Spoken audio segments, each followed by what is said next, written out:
जिस चीज के बारे में मैं आज आपको बताने जा रहा हूं वो कोई सामान्य चीज नहीं है।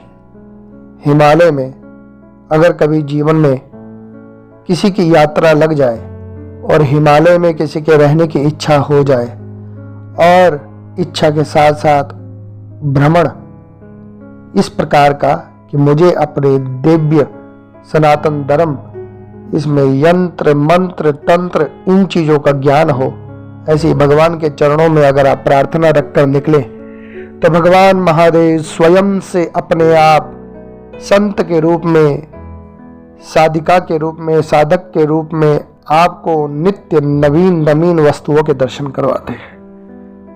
अवंतिका भगवान की एक तो नगरी है अवंतिकापुरी, अवंतिकायाम विहितावताराम, और एक उज्जैन जिसको अवंतिका नाम से हम जानते हैं, दूसरा वनस्पति जो है अवंतिका।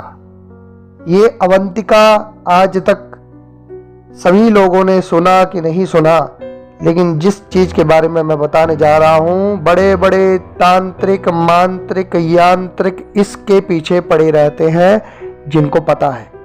सतगुरुदेव मेरे अमरकंटक में जो अटल अखाड़ा के आचार्य थे श्री 1008 स्वामी सुखदेवानंद जी महाराज आज ब्रह्मलीन हो चुके हैं। मैंने जब उनसे इस संबंध में पूछा कि गुरुजी, एक अवंतिका नाम की जड़ी होती है जो हिमालय में केदारनाथ साइड उस पहाड़ों से एक साधु द्वारा प्राप्त हुई, तो उन्होंने बताया कि इसे जीवंतिका भी कहते हैं और उनके पास भी है। इसकी खासियत क्या है मित्रों? ये कभी सूखती नहीं है, हमेशा ताजी बनी रहती है, हमेशा इसमें से एक तेल निकलता रहता है। तेलीय मतलब चिकना तेलीय, और इसमें से एक खुशबू, एक ऐसी खुशबू जिसे वाणी से तो मैं समझा नहीं पाऊंगा। हमारे धर्माधिकारी उमादत्त सेमवाल केदारनाथ के वेद पाठी, अब वो भी स्वर्ग लीन हो चुके हैं, तो उनके गले में भी जो उन्होंने माला पहन रखी थी उसमें एक अवंतिका भी था लॉकेट के अंदर। शरीर से खुशबू आती थी, लोग समझ नहीं पाते थे। इस अवंतिका को जीवन देने वाला जीवंतिका गुरुजी ने बताया था। ये जहर होता है, अगर कोई इसे सीधे अगर जीवा पे लगाता है तो वो मारा जाएगा। शास्त्रों में इस दुनिया में अनेक प्राकृतिक रहस्य हैं जो साधु संतों के चरणों में बैठ के ही खुलते हैं। सब चीजों के ज्ञान होना संभव नहीं, परंतु यह है कि जितना हो जाए उतना बहुत है। इसके द्वारा वशीकरण भी किया जाता है। वशीकरण प्रयोग एक संत के द्वारा इसका प्रयोग जो था करवाया गया अजमाने के लिए। वो क्या था कि एक बार किसी स्कूल में एक ही जात, एक ही बिरादरी समाज, लड़की उम्र की बड़ी हो गई है, तो जो साथ वाले थे उन्होंने कहा कि हम विवाह करना चाहते, परिवार वाले माने पर लड़की नहीं मानती थी।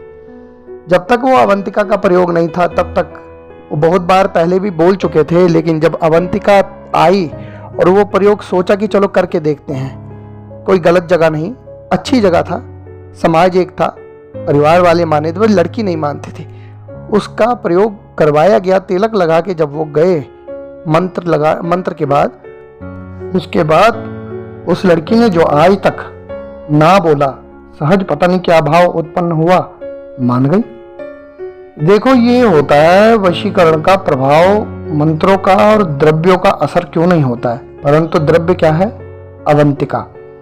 इतनी खुशबू उसमें तेल निकलता है, आज मेरे पास नहीं है क्योंकि जितना था थोड़ी सी मात्रा में था, परंतु बता रहा हूं मिलेगा कहां?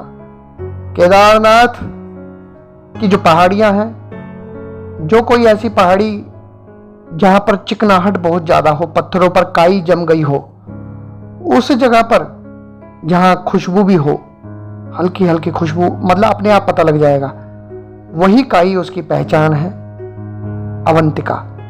ये साक्षात जीवन देने वाली भी हमारे गुरुजी ने कहा था।